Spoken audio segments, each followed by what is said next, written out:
These journals contain stunning images of the construction of the Titanic and its near-identical twin, the Olympic. I found these journals at the University of Illinois Library.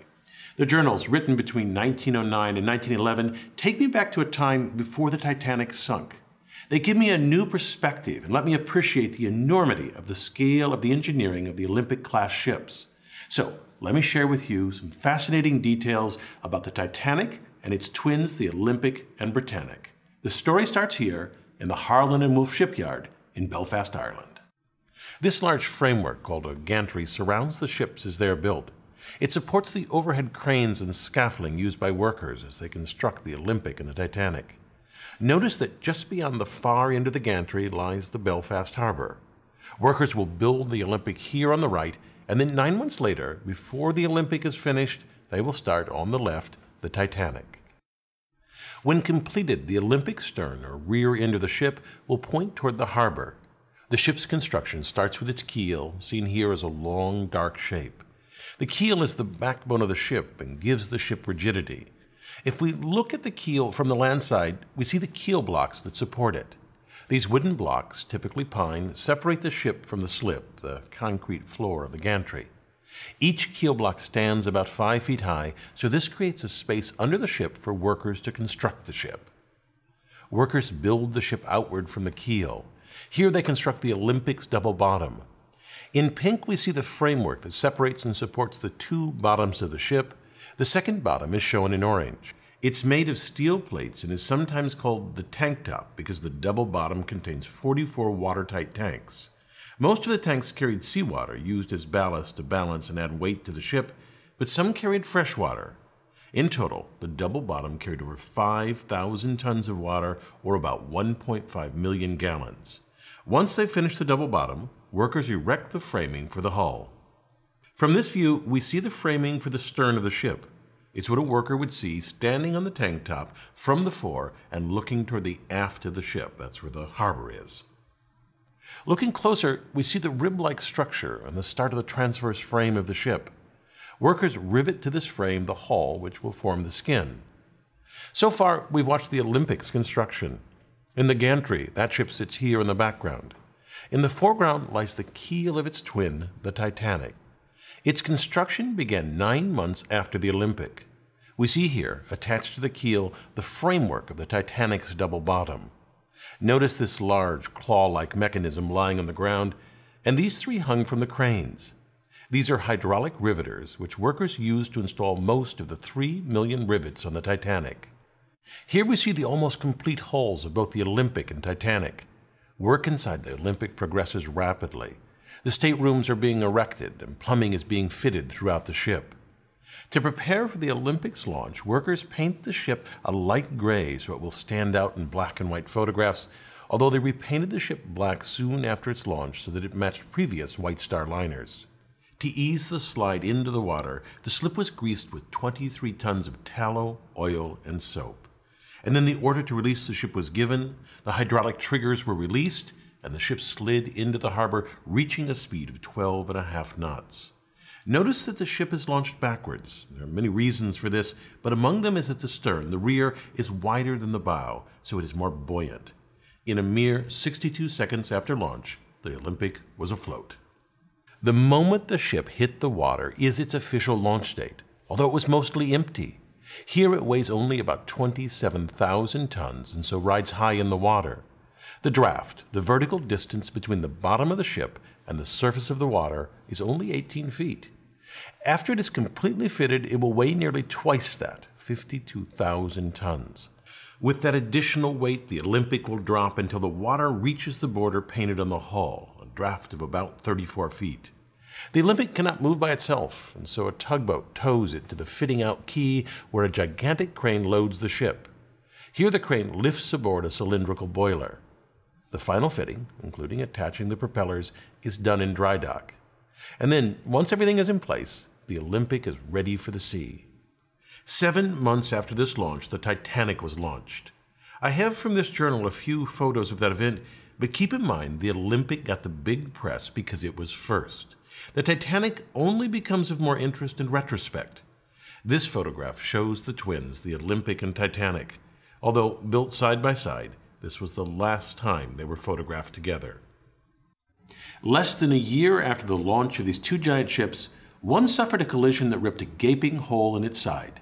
That ship was, of course, the Olympic. In September of 1911, the Olympic departed the port of Southampton, England, sailing toward the Isle of Wight. The Olympic turned into the Solent Strait and passed a British warship, the HMS Hawke. The Hawke's commander was surprised by the Olympic's wide turn, but he managed to take a safe position behind and to the right of the Olympic. The Hawke then increased its speed to pass the Olympic, but the Olympic's wake sucked the Hawke inward rapidly. The Hawke tore a large hole in the Olympic, and below its waterline, the damage was even greater. The bow of the Hawke was completely smashed in. The Olympic limped back to Southampton, where the holes were temporarily patched with wood before returning to its home dock in Belfast for repairs. The Olympic's sibling also suffered a traumatic blow that caused it to tragically sink. I'm of course talking about the Britannic. The Britannic was the same size and very similar to the Olympic and Titanic. Although intended to be a passenger liner, the ship was drafted into military service in World War I as a hospital ship. While in the Mediterranean, it hit a mine or was struck by a torpedo and sank in less than an hour. Despite these accidents, the Olympic-class ships were great feats of design and workmanship. Just consider the propulsion system of the Titanic. The ship had two sets of reciprocating engines. These engines were fueled by coal, which was stored along the bottom of the ship. Exhaust gases from the boiler discharged through these smokestacks, which are frequently called funnels. Now, they don't look like funnels until you look at them the right way. They're upside-down funnels. This cross-section of the Olympic shows the boilers sitting atop the double bottom. Exhaust from the boilers is funneled up and out of the ship. It's well known that the aftmost funnel on these ships is a dummy. It was built primarily for aesthetic reasons. Although it did not service the boilers, it was used as a ventilation and extraction shaft for the engine and turbine rooms.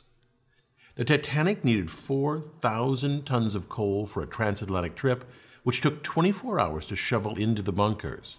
Here, in this photo of the SS Minnehaha, coal is being loaded into coal ports on the side of the hull. Loading coal into the Titanic worked much the same way. This loading left streaks of coal dust on the hull, and so nearly all ocean liners at the time were painted black to help hide these traces of coal.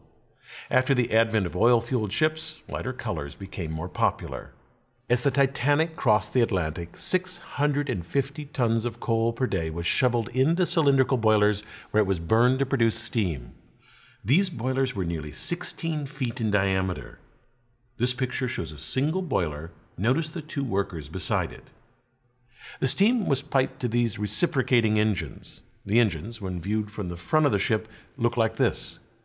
The orange is the piston rod, and inside the cylindrical casing is the piston. This worker peering out of this casing gives a sense of the engine's size. Excess steam from these engines was used to drive a turbine engine. This shows the turbine under construction and without its outer casing. Note the workers at the top. This is huge. If you look closely, you can see that the turbine is made of hundreds of individual blades. A shaft transfers power from the engines to the propellers. The ones on the left and the right were powered by the reciprocating engines, and each propeller weighed 38 tons, while the central propeller was powered by the turbine engine. It was cast as a single piece of manganese bronze and weighed 22 tons.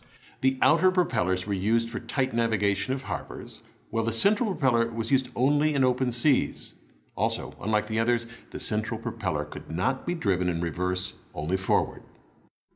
Even with this powerful propulsion system, the Olympic-class ships were not the fastest at the time, which was intentional. The White Star Line decided to focus on comfort and luxury over speed.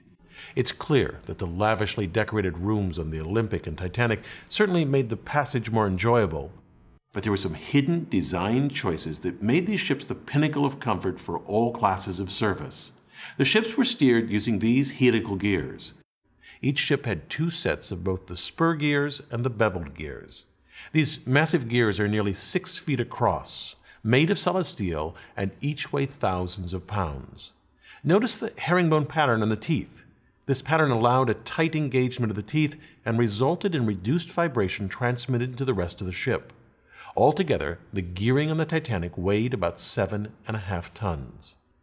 This very large structural piece is called the boss arms. These arms held the shafts of the outer propellers in place, and because of their size and strength, they reinforce the hull, which reduces panting. Panting occurs when variations in water pressure, say the crest versus the trough of the wave, flex the hull inward and outward. Less flexing results in less vibration felt by the passengers. These boss arms, also called shaft brackets, were fitted 20 feet apart at the very aft of the ship. While the Titanic and Britannic both had tragically short careers, the Olympic triumphed. In its lifetime, it made over 500 transatlantic journeys, carrying over 400,000 passengers and sailing 1.5 million miles. It even spent 4 years as a U.S.-Canadian troop transport during World War I, earning the nickname Old Reliable. After 24 years of service, the ship was decommissioned and scrapped for parts. The Olympic-class ships were absolute marvels of engineering. I hope it's for their revolutionary design rather than their failures that they're remembered. I'm Bill Hammack, the Engineer Guy. I thank my advanced viewers for their useful feedback on a draft of this video.